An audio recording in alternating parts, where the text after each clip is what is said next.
İndik samolyotdan Trabzon'da. Hava bulutludur. Ben güneşle təsəvvür edirdim. Qəşəng yatdım sanırım. Tamam, sağ kulağımda bağlayayım. Şu anda gücünü alışım. Heç nə. Çıxaq şəhərə görə nə var nə yox. Twitch deyil. Gəldim.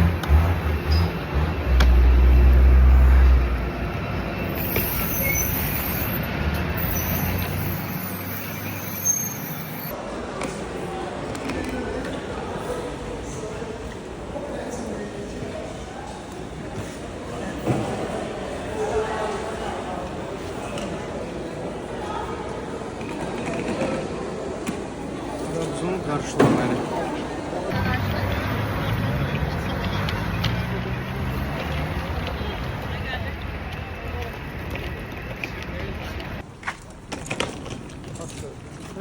Trabzon'a bak.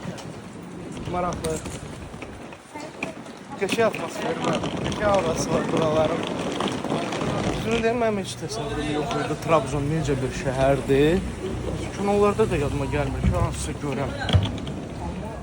Çox qəribə. Ben buna baba bakırım.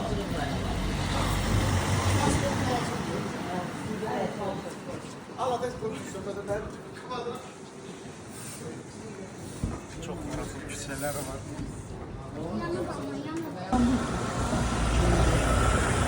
Əzizlərim, otelimiz Trabzonun düz mərkəzində yerləşir. İndi ən məşhur küçələrindən birinə gəlirik. Uzun sokaq adlı.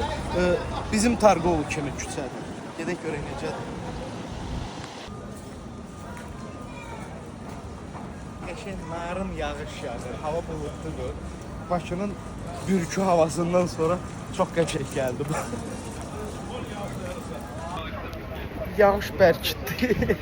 Yağış gücləndi, islanırıq indi, amma ev yox, gəl Trabzonda islanmanın öz ləzzəti var. Dostlar, ilk öncə nə etmək lazımdır səyahətdə? Hamınız bilirsiniz, pul qazanmaq lazımdır. Gəlmişik exchange-ə.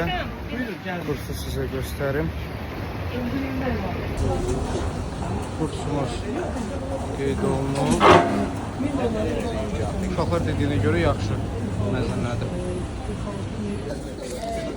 Hə dostlar, deməli məzənə 4650-dir. 200 dollar qazaladım. İlk dəfədir ki, Türk lirəsini əlimdə tuturam. İnşallah düşərli olsun. İstirahət yaxşı olsun pullarla.